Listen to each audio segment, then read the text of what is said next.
Hey, it's your old buddy Bob Koshinski at one of your favorite eateries in all of Western New York, Russell's Steaks, Chops, and More, with none other than Russell Salvatore. And Russ, we get together once a year. You know, we've known each other for 40 years, and I know you've got friendships that go farther back than that.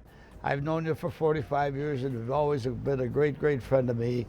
And everything in my business, you always support me so well. And we talked last year about what it was to get through that pandemic, but now we're on the other side, and a lot of places are having trouble staffing their restaurants and staffing their eateries. Has that been a problem for Russell's?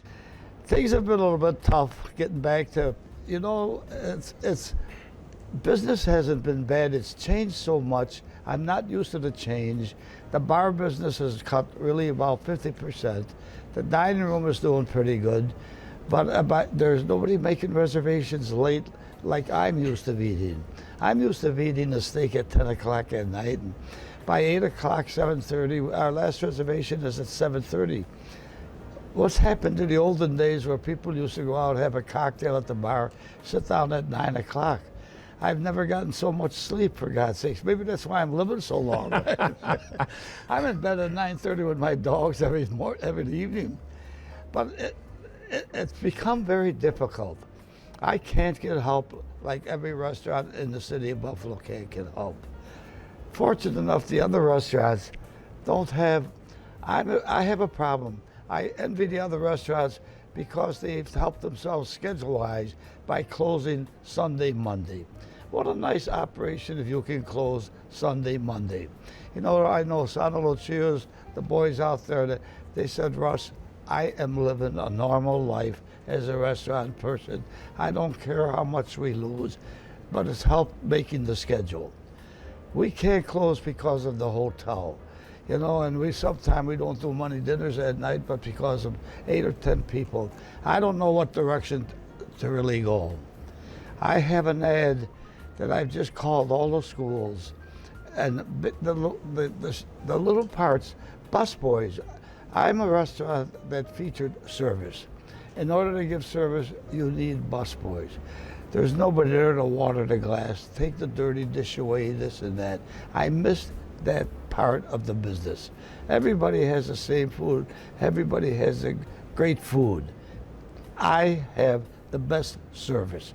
I dwell on service, and in order to have service, you have to have employees. I talked to a couple of schools. I send it to the schools. Bob, I am paying young boys, 16 years old and up, $20 an hour now for busboy jobs. I have hired one. I got it on the bulletin boards in all the schools. No one wants to work. I mean, I have a dishwasher. It's really amazing. I've raised a dishwasher to $1,500 a week. $87,000. He's been with me 10, 11 years. Somebody else offered him $1,000.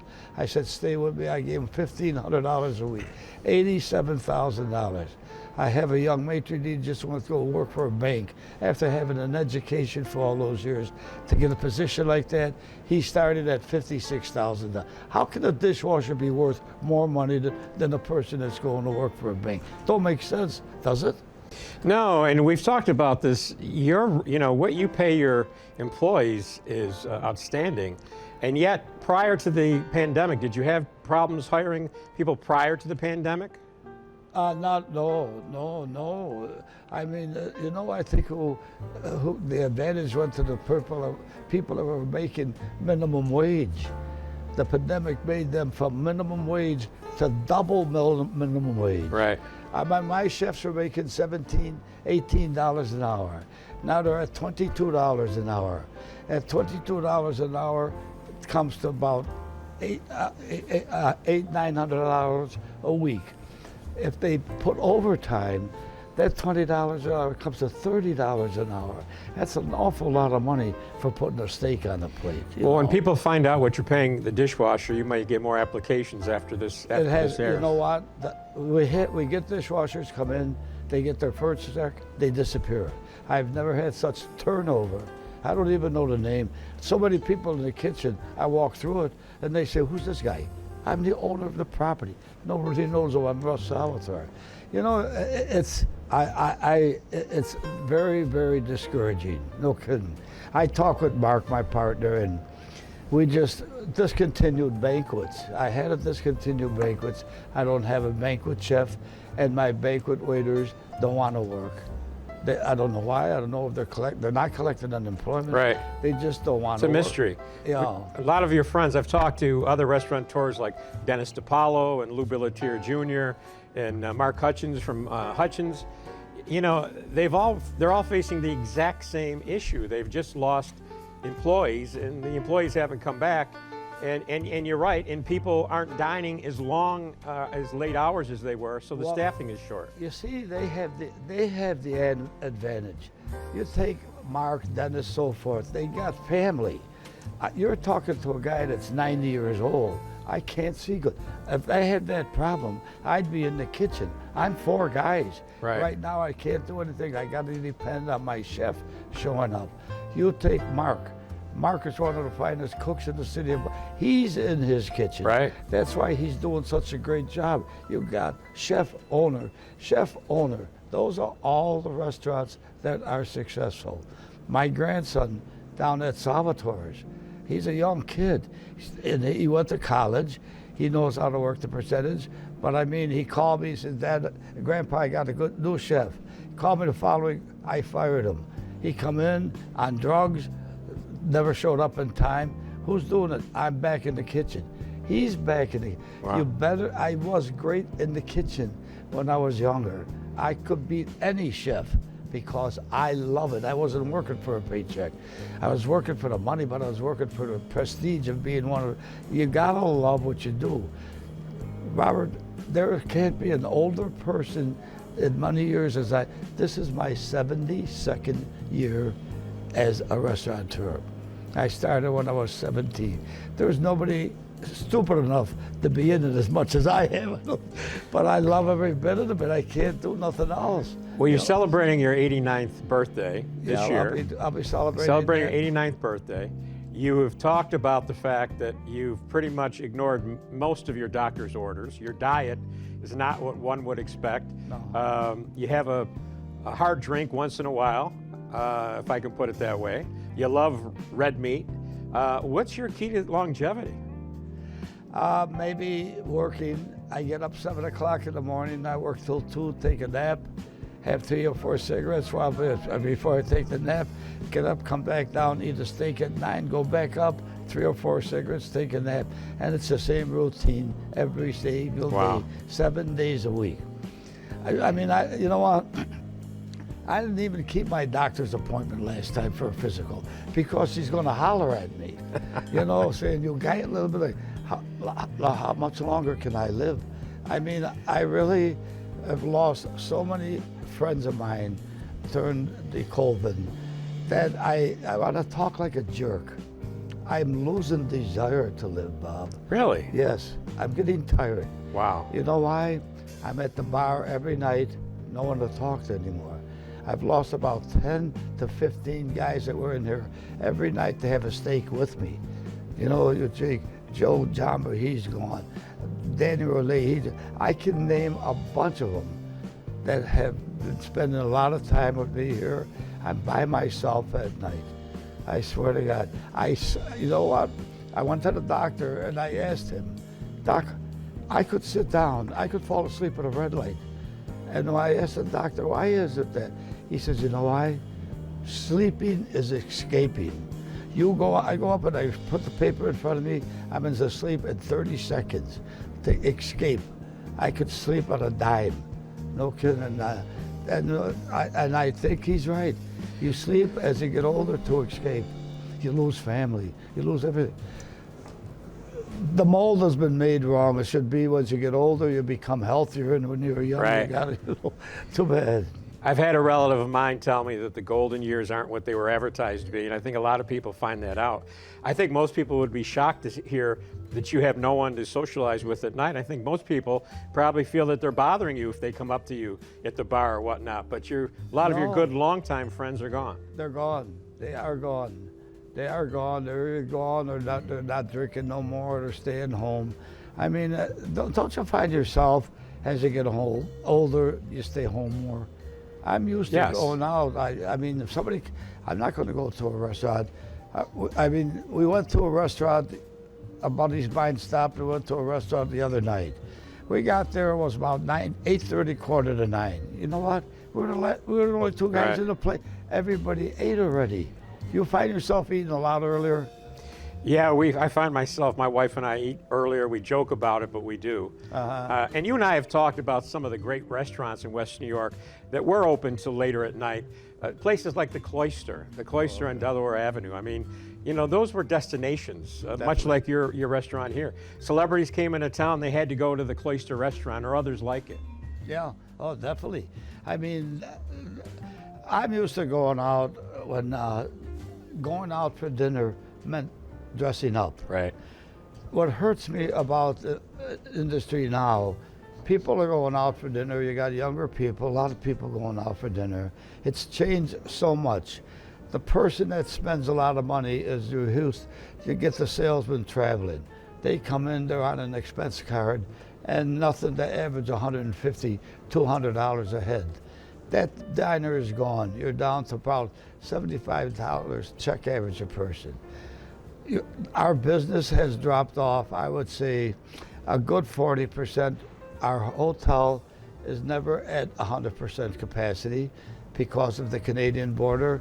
They were your Right. weekend business. Well, if they open up the door for that, it might help a lot of restaurants in Buffalo. How long do we have to wait? Exactly. The salesman is working from the computer at home now. I mean, that is the most stupidest thing in the world. I had about a guy come in and was working. He was working in Boston. I says, "What are you doing here?" He says, "Oh, I'm working out of the office from home." I says, "You're living in Boston. What are you doing?" "But at home, I can do the same thing with my computer out of your hotel room. I'll put that." These companies don't know how much they're getting beat with these guys working from home. You know? And this is the new normal. This is what new normal. this is now how we live our daily lives. You know, one thing about Russell's, you have excellent food. You're known for your great steaks. You say that other restaurants have equally as good food. It's your service. I tend to argue with that a bit. I think your food is above most restaurants in Western New York. But when you advertise, you rarely advertise your food. You advertise Russell. Your commercials are known throughout Western New York. They're funny. They keep people's attentions. You told me a quick story. Maybe you can edit it a little bit for the cameras, but of a young lady who said she was waiting for her husband. He was watching television, watching your commercials. Well, I have my commercials. We make CDs. I got CDs, 40 commercials on the CD, 50. And everybody says, "I like your commercials," we give them one. If anybody's listening, if you want one, just call me. I'll mail you one, for God's sake. So now, I mean, the one's into a hotel, and the next morning at breakfast, she hollered at me. She says, "I was here for a nice evening with my husband with the jacuzzi room. You gave him a CD of your commercials. He sat on the couch and watched your commercials all night. I went to sleep." I thought I was going to be in all kinds of trouble. Who's the gentleman who does your commercials? We got to give him a plug. His name is Dan Monroe. He used to work at Disney World he was the sheriff at Disney World for like 35 at Fantasy Island. Yeah, at Fantasy Island. Right. I'm so sorry. Yeah, and he is so talented, you know, and that's all I have to. He's got a blue screen. I just repeat after he is, and he's got me in a commercial with muscles knocking the guy out of the window for proper dress, and what's the sense of getting and tell them, "Come to Russell's, I have a steak dinner." Everybody's got a steak. But I mean, I would honestly have to say, when my commercials are on, the individual is not going to the bathroom. He's watching my commercial. Absolutely. You want to see the end of what did this jerk do this time? You have no problem. You like to make light of yourself. You have no problem having fun with your reputation and your personality. And that brings me to something. We've got to talk about Mark Yerge. You know, Mark is here. Mark's not on the commercials. He works with you. He's your partner. Talk a little bit about Mark and what it means to Russell's to have Mark Yerge here. Well, Mark Yerge, the Lord blessed me with him. He has been with me 20 years. He works as hard as I do. When I die, everything goes to Mark Yerge. he promised me he won't put on the sign Mark Yerges. He's going to leave it Russell's. He better. I'm coming back from the dead and kill Well, you him. won't be far away. You know that. But he is here as much as I am. And I'll tell you what, I'm the worker, Mark is the brains. I could never be where I am if it wasn't for Mark working. Mark started at the other property. He came from Adams Mark, working the desk. And when I decided to open this place up, I needed someone with brains. I have the power to work. I lack the education of the computers and all this other stuff. I don't know the first thing I'll even turn it on. Mark takes care of everything, takes care of all the book, and he's in here as many hours, 7 days a week. How did I get that lucky? How did I mean, he is probably the finest partner anybody can have. I have to say to the man up above, thank you for blessing me in that department. Mark, I love you. God bless you. And I hope you keep the business going when I'm down under. He gets the key, it's his. Well, you know, Russ, we're also happy, we're also lucky to have you as well in Western New York, and it's been an honor to be a friend of yours for so many years. And if you're out there and you're in Russell's and you see Russ at the bar having a cocktail, don't hesitate to come up and say hello, because that's what you live for, isn't it, Russ, to have people come in into your fine establishment? If you do come up and say hello to me, I promise you I'll buy you a cocktail. Let me buy some drinks. There's nobody here for me to buy drinks for God's sake. You heard it, Western New York, yeah. Stop in, I'd be more than happy to buy you a cocktail and say hello to you, and make sure you have a good evening, and I'll give you one of my CDs, folks. Bob, thank you as your guest. I love being with you. It's my pleasure. It's my pleasure, sir. It's an honor. Thank you, Bob.